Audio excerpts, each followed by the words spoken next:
Selamat pagi anak-anak, selamat berjumpa pada pembelajaran kita pada pagi ini. Pagi ini kita akan membahas materi tentang argumentasi. Tujuan pembelajaran. Peserta didik mampu membaca intensif untuk menemukan ide pokok dan permasalahan utama dan mengidentifikasi kalimat opini, kalimat fakta, kalimat utama dan penjelas, kesimpulan pada sebuah teks argumentasi. Pada waktu SMP dan kelas 10 kalian pasti memahami jenis-jenis teks. Apa saja jenis-jenis teks tersebut? Apa ciri khusus yang membedakan jenis teks argumentasi dan jenis teks persuasi? Ya, betul sekali.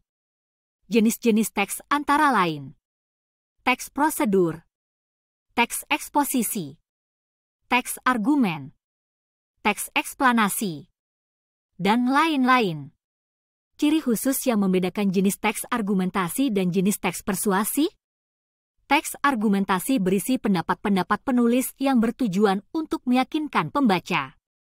Sedangkan pada teks persuasi berisi pendapat namun disertai bukti yang bertujuan untuk mengajak pembaca untuk melakukan sesuatu persuasif yang telah diberikan pada bacaan. Pengertian argumentasi. Argumentasi adalah suatu proses atau kegiatan yang dilakukan untuk memperoleh dukungan atau persetujuan dari orang lain terhadap suatu ide atau pendapat yang kita miliki.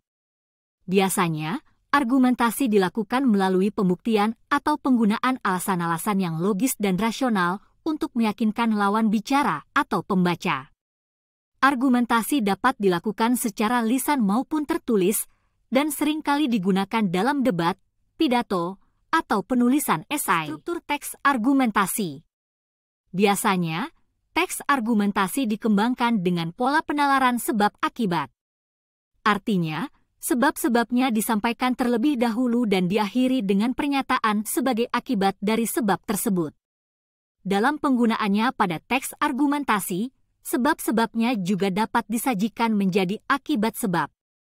Artinya, penulis dapat menyampaikan akibatnya terlebih dahulu, kemudian dijelaskan apa saja sebabnya. Struktur teks argumentasi. Struktur teks argumentasi terdiri dari 3 bagian utama, yaitu pendahuluan, isi, dan kesimpulan. Pendahuluan berisi tentang pengenalan topik yang akan dibahas dan pembacaan argumen utama. Isi berisi tentang uraian dan penjelasan mengenai argumen-argumen yang mendukung pendapat yang disampaikan.